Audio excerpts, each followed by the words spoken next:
Okay, bismillahirrahmanirrahim. Assalamualaikum warahmatullahi taala wabarakatuh dan selamat sejahtera. Okey, cikgu akan teruskan dengan tema 4, bab 19 dan khususnya kesan-kesan gerakan 4 Mei 1917 hingga 1921.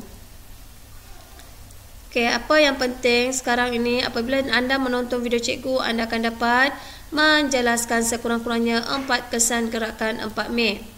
Okay, cikgu akan fokus kepada bahagian pertama, iaitu bahagian pendahuluan, yang mana gerakan 4 Mei merujuk kepada demonstrasi yang dilancarkan oleh pelajar-pelajar Universiti Peking pada 1919.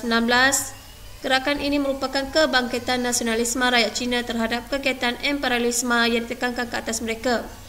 Okay, kebanyakan gerakan ini adalah merupakan sebahagian daripada gerakan intelektual yang berlaku antara tahun 1917 hingga 1923. Kemunculan gerakan 4 Mei ini disebabkan oleh perasaan tidak puas hati terhadap keputusan perjanjian Versailles yang memihak kepada Jepun. Matlamat utama gerakan ini adalah menyelamatkan China daripada ancaman kuasa-kuasa asing. Terdapat beberapa kesan daripada gerakan 4 Mei, iaitu yang pertama berkaitan dengan mempertahankan kedaulatan negara. Yang kedua, melahirkan semangat kebangsaan. Yang ketiga, perkembangan fahaman komunis. Yang keempat, melemahkan kedudukan Hulu Balang.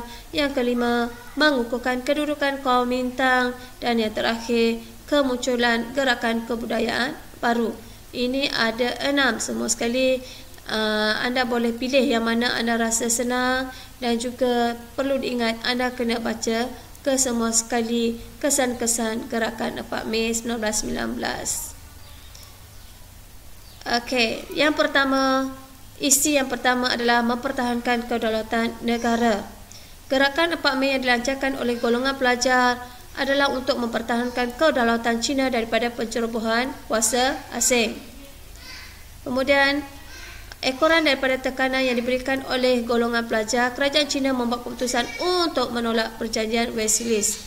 Pada masa yang sama, ahli politik yang bertanggungjawab menerima 21 tuntutan Jepun terpaksa meletakkan jawatan.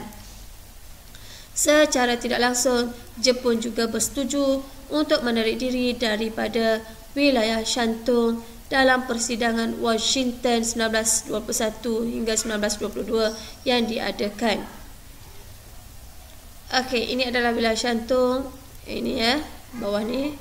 Kemudian kita tengok ya, yang kedua, melahirkan semangat kebangsaan. Gerakan 4 Mei telah melahirkan semangat nasionalisme dalam kalangan rakyat di China. Anda sudah tahu apa maksud nasionalisme kan? Okey, baiklah kita teruskan. Umpamanya golongan pelajar muncul sebagai pejuang bagi mempertahankan kepentingan dan kedaulatan negara. Golongan pelajar mengadakan demonstrasi dan memulaukan barang-barang buatan Jepun. Demonstrasi dan pembokokan juga dilakukan oleh golongan pelajar telah mendapat sambutan di seluruh negara, termasuklah pekerja-pekerja mengadakan demonstrasi secara besar-besaran, contohnya di Peking, Shanghai, Hangzhou, Tianjin. Okey, begitu juga dengan pemulauan barang-barang buatan Jepun juga menunjukkan bahawa perasaan nasionalisme yang menebal dalam kalangan rakyat China. Seterusnya kita tengok yang ketiga, iaitu perkembangan fahaman komunisme. Ini siapa? Anda dah pasti mengenali tokoh ini.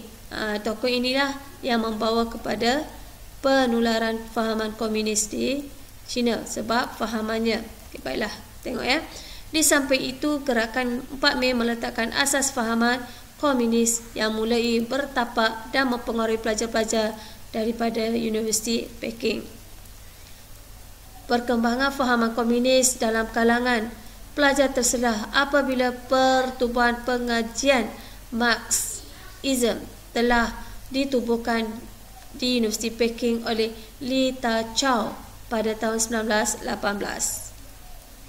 Kebanyakan daripada anggota pertubuhan terdiri daripada pelajar Universiti Peking. Antara dia tadilah Li Ta-chao, Chang Kuo-tao, Ma Su-tung dan Cheng Tu-sui memainkan peranan dalam perkembangan pengaruh fahaman komunis.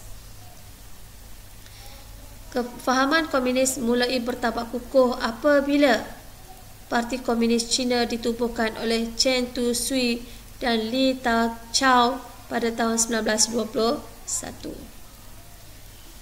Okey, yang keempat, melemahkan kedudukan Hulu Balang. Okey, melemahkan kedudukan Hulu Balang. Di mana anda boleh tengok ya. Selain itu, gerakan 4 Mei menyebabkan kedudukan Hulu Balang semakin lemah.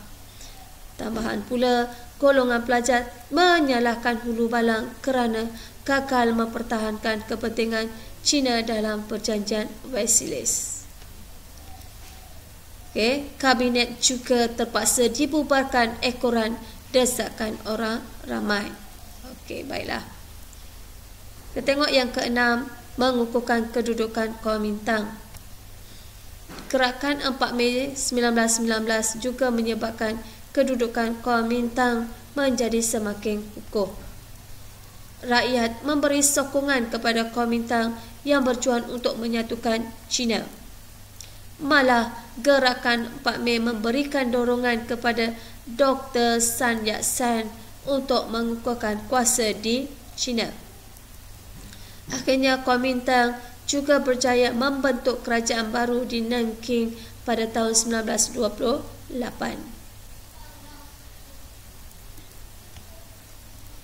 Tengok ya.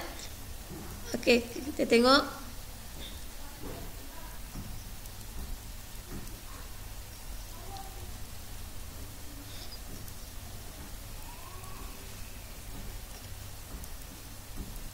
Okey, kita tengok ya.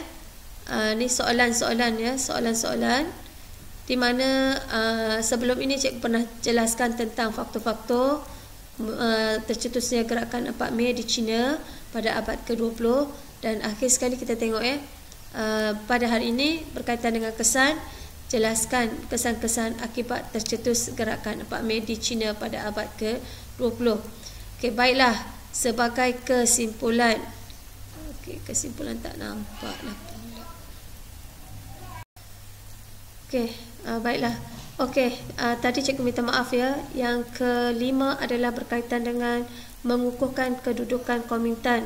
Dan yang ini yang keenam, itu yang terakhir kita dapat lihat ya, kemunculan gerakan kebudayaan baharu. Okay, kemunculan surat khabar dan majalah merupakan asas kepada gerakan 4 Mei, yang mana kemunculan tersebut memainkan peranan dalam pembinaan masyarakat Cina yang baru ya. Antara majalah penting ialah Aliran Baru, Pembindas Mingguan dan Pemuda Baharu. Golongan intelektual seperti Chen Tu-sui mengkritik masyarakat tradisional Cina yang berteraskan ajaran Confucius di dalam akhbar tersebut dan juga majalah.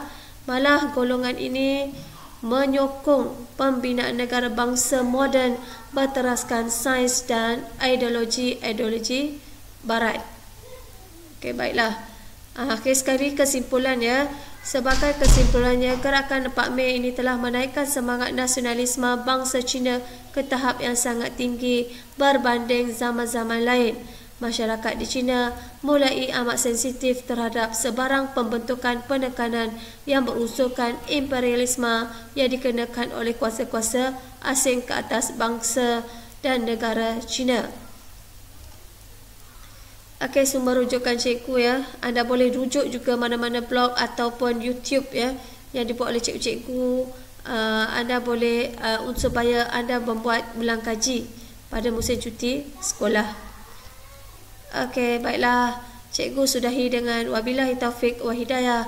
Wassalamualaikum warahmatullahi taala wabarakatuh.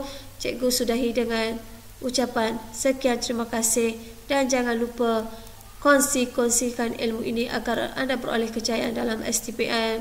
InsyaAllah ilmu yang bermanfaat. Dan jangan lupa tekan subscribe, like, comment and share untuk mendapat